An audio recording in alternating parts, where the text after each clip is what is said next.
Alright. You don't know I cut down my game one. You remember how much money me give, but it was a lot.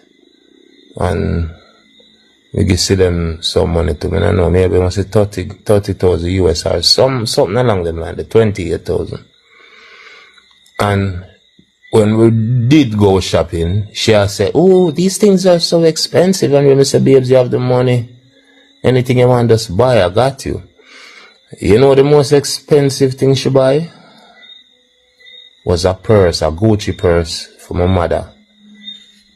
For about 2,600 US. That's the most expensive thing she buy. She's not a fussy girl, you know? Yeah, come remember, everybody want dress like like Una. You know what I mean? Yeah, some people that's good with them modest.